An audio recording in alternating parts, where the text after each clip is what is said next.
ഇടുക്കി ജില്ലയിലെ മൂലമറ്റത്താണ് ഹണി റോസ് വർഗീസ് ജനിച്ചത്.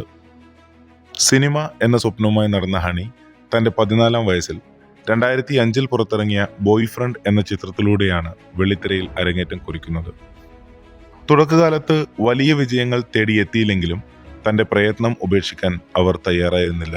മലയാളത്തിന് പുറമെ തമിഴ്, തെലുങ്ക്, കന്നഡ ഭാഷകളിലും ഹണി തന്റെ സാന്നിധ്യം അറിയിച്ചു. പ്രത്യേകിച്ച് തെലുങ്കിൽ നന്ദപുരി ബാലകൃഷ്ണയ്ക്കൊപ്പം അഭിനയിച്ച വീരസിംഹ റെഡ്ഡി എന്ന ചിത്രം വലിയ വിജയമാവുകയും ഹണിക്ക് തെന്നിന്ത്യയിൽ വലിയൊരു ആരാധക വൃന്ദത്തെ നേടിക്കൊടുക്കുകയും ചെയ്തു.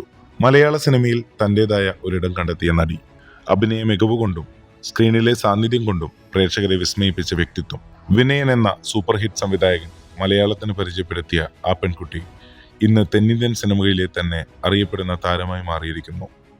അതെ, ഇത് ഹണി റോസിന്റെ കഥയാണ്.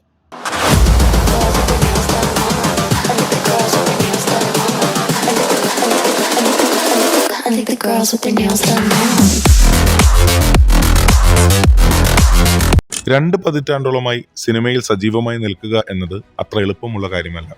എന്നാൽ മാറ്റങ്ങളെ ഉൾക്കൊണ്ടുകൊണ്ടും പുതിയ വേഷങ്ങൾ തിരഞ്ഞെടുത്തും ഹണി റോസ് തന്റെ യാത്ര തുടരുന്നു. ഇനിയും നമ്മളെ എല്ലാവരെയും ത്രസിപ്പിക്കുന്ന മികച്ച കഥാപാത്രങ്ങളുമായി അവർ വെള്ളിത്തിരയിൽ വിസ്മയിപ്പിക്കുമെന്ന് നമുക്ക് പ്രതീക്ഷിക്കാം. വർഷങ്ങൾ നീണ്ട കാത്തിരിപ്പിനെ വിരാമമിട്ടുകൊണ്ട് 2012-ൽ പുറത്തിറങ്ങിയ VK പ്രകാശ് ചിത്രം ട്രിവാൻഡ്രം ലോഡ്ജ് ഹണിയുടെ കരിയർ മാറ്റിമറിച്ചു.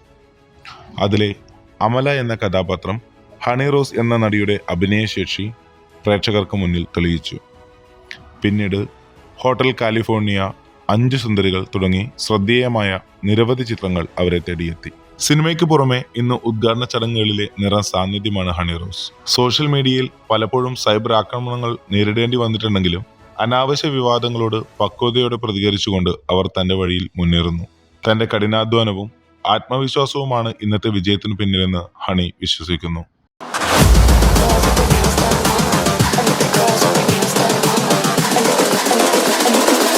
I think the girls with their nails done now.